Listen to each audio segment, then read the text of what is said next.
Hello, and welcome to A Brush with the Past. This is a brief glimpse into the 17th century, highlighting a few notable occurrences and the artistic expressions of the time. The 17th century was the century that saw the English Civil War between the Roundheads and the Cavaliers, leading to the execution of Charles I. This century also saw the death of William Shakespeare in 1616, and Isaac Newton was born in 1643.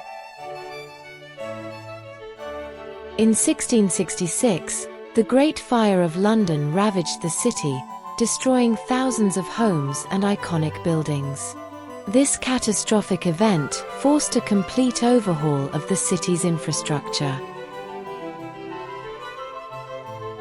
In 1603, the Scottish King James VI ascended to the English throne, marking the beginning of the Stuart dynasty in England. His reign is notable for two significant events: the Gunpowder Plot of 1605, a failed assassination attempt against him, and his patronage of the influential King James Bible, published in 1611. English artists of this period were significantly influenced by contemporary European styles. The works of masters such as Rubens and Van Dyck exerted a powerful impact on the development of English art.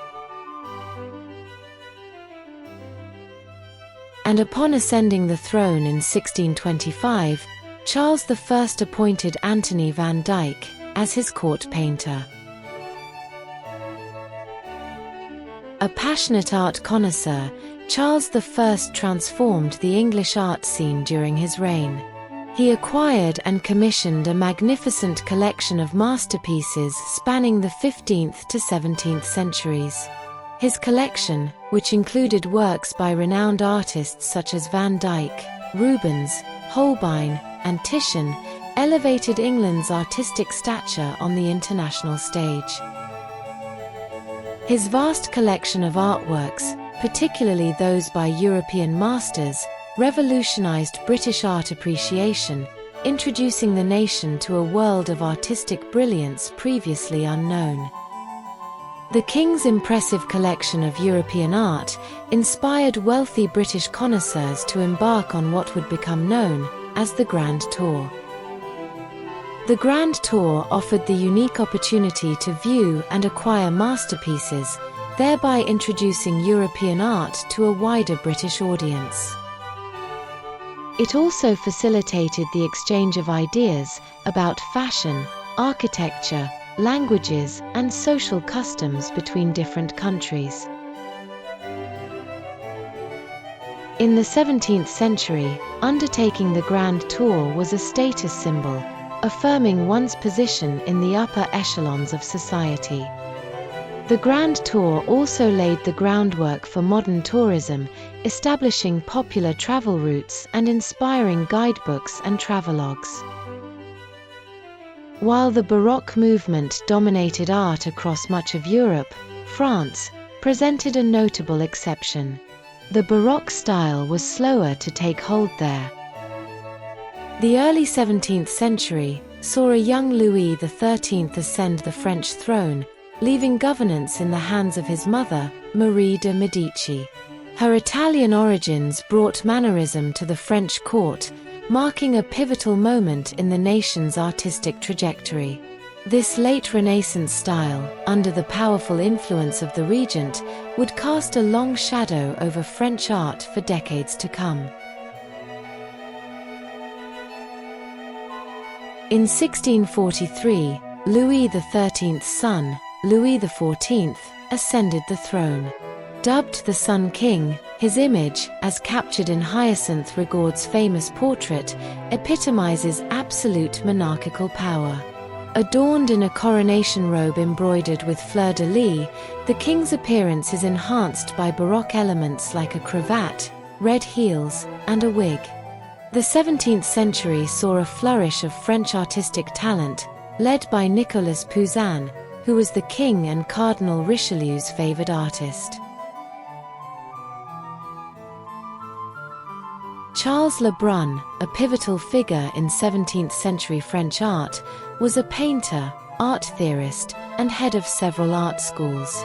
Deeply influenced by Nicolas Poussin, his work caught the eye of Louis XIV, who declared him the greatest French artist of all time. Le Brun was commissioned to decorate the opulent halls of Versailles, which Louis XIV had transformed into a magnificent Baroque palace renowned for its lavish fêtes and parties. Meanwhile, Italy in the 17th century had been ravaged by the plague and its aftermath. Successive outbreaks decimated the population, with losses as high as 50%. This crisis crippled agriculture and urban industries, plunging the country into a deep economic downturn. Taking matters in hand, the Catholic Church sought to revitalize Italian society, and under papal direction, artists like Caravaggio were commissioned to create biblical paintings that would reinforce Catholic ideals. Meanwhile, in Spain, the 17th century was a period of great artistic achievement, often referred to as the Golden Age. This era saw the rise of some of Spain's most renowned artists. In 1621, Philip IV ascended to the Spanish throne. A devout Catholic, Philip actively supported artists who shared his religious views.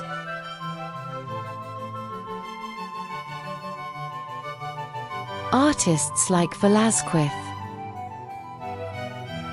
the religious artist Brun, and Baroque artist Murillo.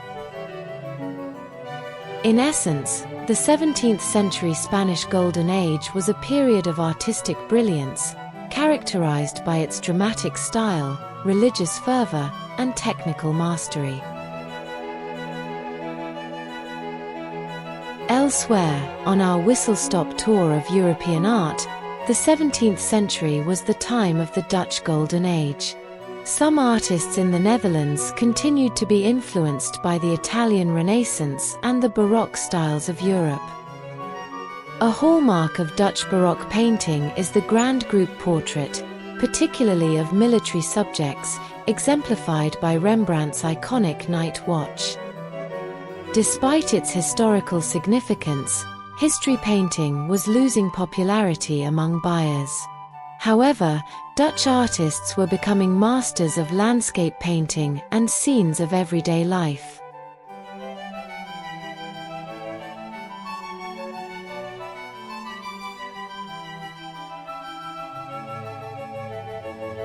And portraiture had become a highly sought-after genre.